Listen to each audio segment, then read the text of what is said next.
ॐ त्र्यम्बकं यजामहे सुगन्धिं पुष्टिवर्धनम् उर्वारुकमिव बन्धनात् मर्त्योर्मोक्ष्यमामृतात्।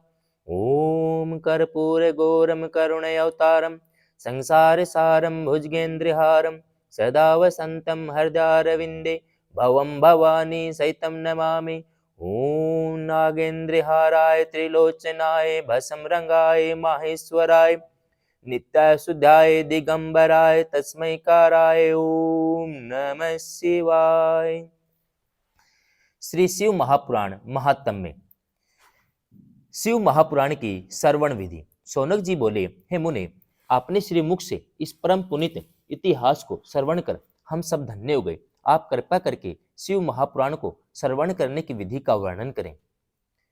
श्री सूत जी बोले, हे शौनक, संसार के प्राणी जनों को दिव्य फल देने वाले शिव महापुराण को श्रवण करने की विधि में लोक कल्याण के हित अर्थ वर्णन करता हूँ। श्रोता को चाहिए कि वह सर्वप्रथम उत्तम शिव भक्त आचार्य को यह महापुराण वर्णन करने के लिए आमंत्रित करे और ज्योतिष को बुलाकर पुराण प्रारंभ करने के हेतु शुद्ध नक्षत्र वाला दिन बुधवार दिन निश्चित हो जाने के उपरांत वह अपने बंधु बांधवों, इष्ट मित्रों आदि श्रोता जनों को महापुराण की कथा श्रवण करने के हेतु निमंत्रण भेजे।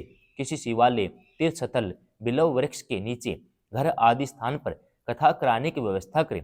पृथ्वी को शुद्ध कराएं, लीप कर सफाई करें। स्थल को सुसज्जित करने के लिए चारों ओर खंभ खड़े करें, पताकाएं बांधे, केले के खंभ खड़े करें, ध्वजाएं, वितान आदि से उस स्थल को मनोहर दर्शनीय बना दे। वेदी बनवाकर उसके ऊपर भगवान शिव का एक दिव्य आसन लगवाएं।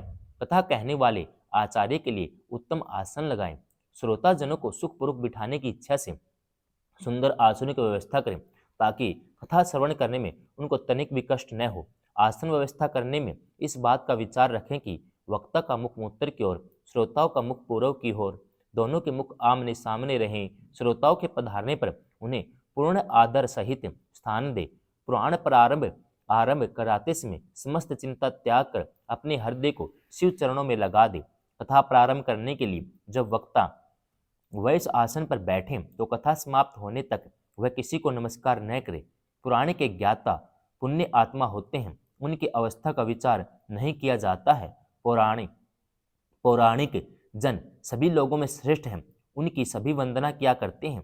वैसे प्राणी जब से जन्म लेता है तब से गुणों के अनुसार उसके कई गुरु हैं, परंतु उन समस्त गुरुओं में गुणी और धर्म का ज्ञान कराने वाला सबसे श्रेष्ठ होता है।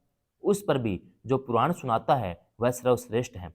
पौराणिक प्राणी करोड़ों जन्मों से एकत्रित हुए पापों को नष्ट कराकर महामुक्ति दिलाता है। अतः पुराण को वांचने वाला भी परम सात्विक साधु प्रकृति दयालु होना चाहिए। उसे उचित है कि वह प्रातःकाल से कथा वाचना आरंभ करे, 3:30 पहर कथा को बाचे, मध्याह्न को श्रोताजनों को 2 घड़ी का विश्राम दे ताकि वे मल मूत्र आदि से फारिग हो सकें।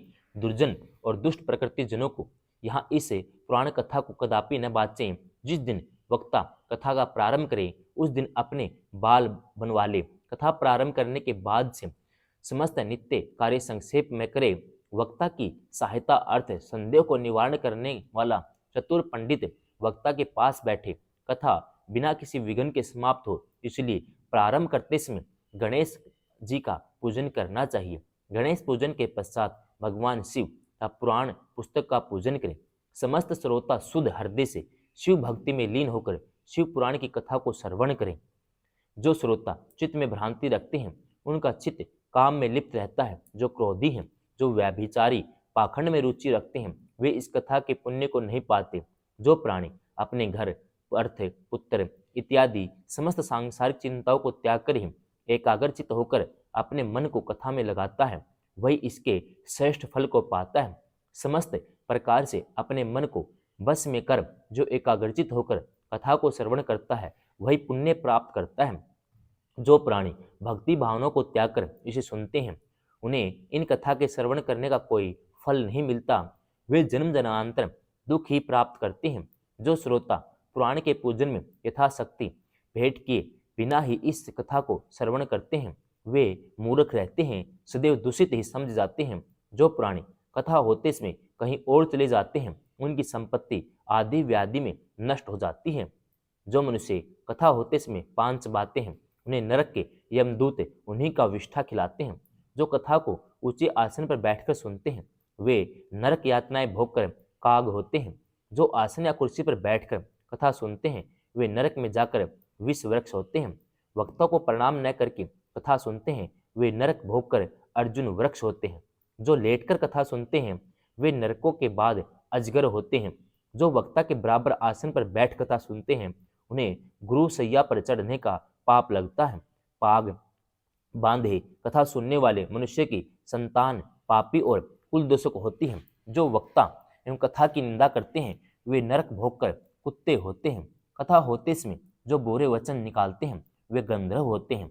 जो इस कथा को कभी नहीं सुनते, वे नरक भोगकर वन शुकर होते हैं। जो खल आदि विघ्न डालते हैं, वे करोड़ों वर्ष नरक भोगकर ग्राम शुकर होते हैं। अतः श्रोता वक्ता दोनों को भक्ति से प्रसन्न होकर कथा कहनी व सुननी चाहिए। विघ्न विनाश के लिए नित्य परम थम गणेश पूजन करें। नित्य कृत्य संक्षेप से करके प्रायश्चित करें। नवग्रह पूजन भद्रदेव पूजन करें।